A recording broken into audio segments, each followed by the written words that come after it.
So today is one of those extremely gloomy days here in Virginia. So I had to take a shower after I dropped my daughter off just to wake myself up. So you're getting a behind the scenes look at what my hair looks like when it's just not dried. But today is sparked by a conversation I had with my sister-in-law that was such an amazing conversation that it really got me thinking about 5 ideas on how to stop moving our clutter around and actually get rid of it.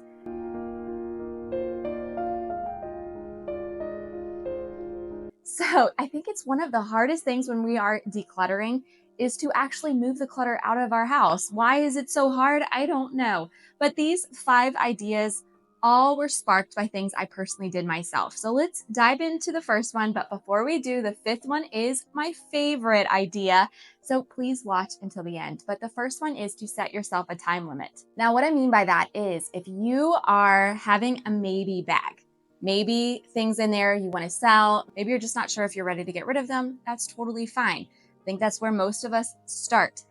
But if you leave it in there and you don't set a time limit, it's going to be in there forever and indefinitely because it's out of sight, out of mind. It was in my spare room closet, which I never went in. So I never thought about it. But what I would do is I'd put it on my calendar and I would set myself a timer on my phone of the day that I was ready to get rid of it. And instead of going back into the bag and digging through and rethinking everything all over again, I would just get rid of the bag.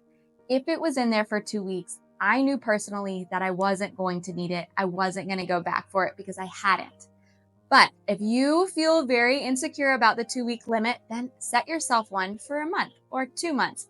But please set yourself a timer, put it on your phone, write down what the timer is for, and then once that time is up, whether you've sold it or not, I want it to go out of your house. So the next thing about our clutter is that a lot of times we don't initially see these things as clutter because we see them in our house so often that we just don't identify our excess as clutter.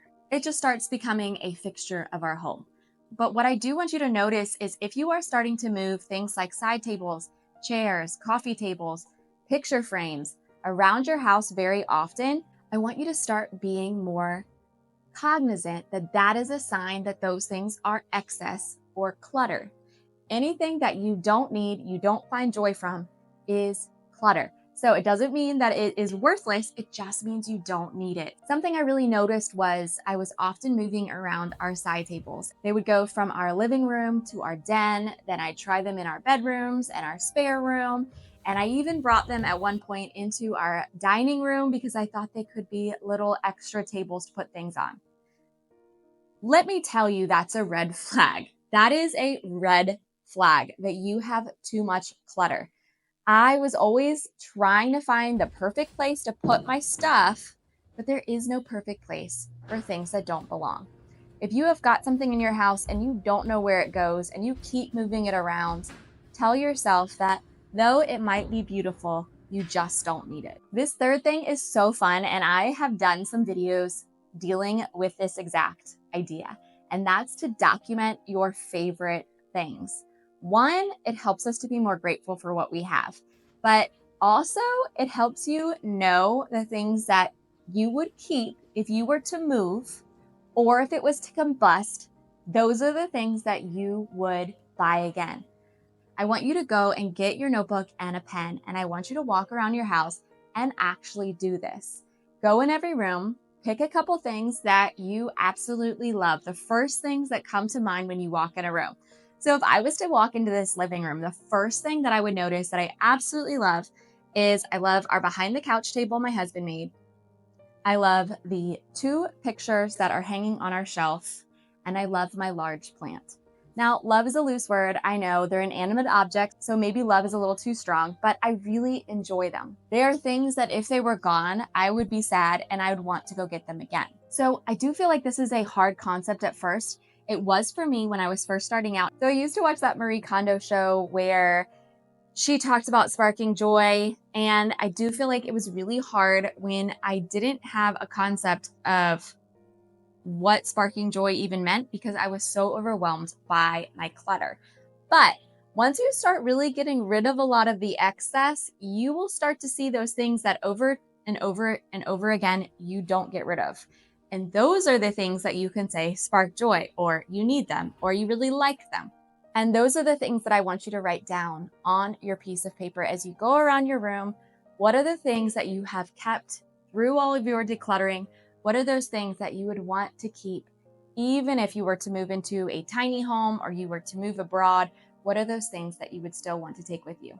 If you want to join a minimalist community that is going to talk about decluttering, organizing, and minimizing your life, then go ahead and hit that subscribe button. And of course, if you are on a decluttering journey with us, then throw a heart emoji down below so we know we're all in this together. So number 4 is to set yourself a timer as you're decluttering. And here's why. I feel like when I'm under a little bit of pressure or I know the time is ticking, I'm able to almost think clearer and be quick and concise about my actions. And I think here is why. When we say to ourselves that we have an endless amount of time, we can get stuck on one object forever and we can start moving it in different places and keeping it far longer than we should. But setting yourself a timer, going into maybe your closet or your bathroom and setting yourself a 5 to 20 minute timer is going to trigger your brain that 1, this is going to end rather fast, and 2, that you need to make some hard choices quickly because it's going to be over. Setting a timer has always helped me to make the hard decisions that I needed to make in order to get things out of my house and to stop overthinking about the what ifs. So I told you number 5 was my favorite, and here is why. This is what I have to say to you. Not everything you have is going to or can be your favorite. I know many of us will go through our closet and we'll just say, well, I like everything. It's just not true. I can already tell you, no matter what your closet is right now, that's not true. Even with the amount of clothes that I have decluttered and what I have in my closet right now, I can tell you that not everything is my favorite. And here's how I know this is true. Because when I was decluttering, I realized that for so long, I was just gathering things like a squirrel gathering nuts. I was just gathering things every time I would go out and I wouldn't declutter anything. I would just keep it and hoard it and start spreading things out all over my house. But what I realized once I had a mind shift change that I really wanted to live a simpler life and stop being so overwhelmed by my things, that a lot of these things that I thought they were so cute in the store or somebody else had something similar, so I should have it, that just wasn't me. It wasn't things that I actually liked. It was either something that I had seen in a magazine and somebody else was telling me I liked it, but it wasn't my style. So as you're going through your clothes or you're going through your decor, I want you to keep reminding yourself that not everything is your favorite. All right, friends, those are 5 pretty quick tips that I hope will help you to start decluttering the things actually out of your house and stop just moving them around. All right, friends, if you like learning about minimalism and decluttering, then please join this little community here at Minimal Ease and hit that subscribe button for the next video. And I will see you guys again very soon.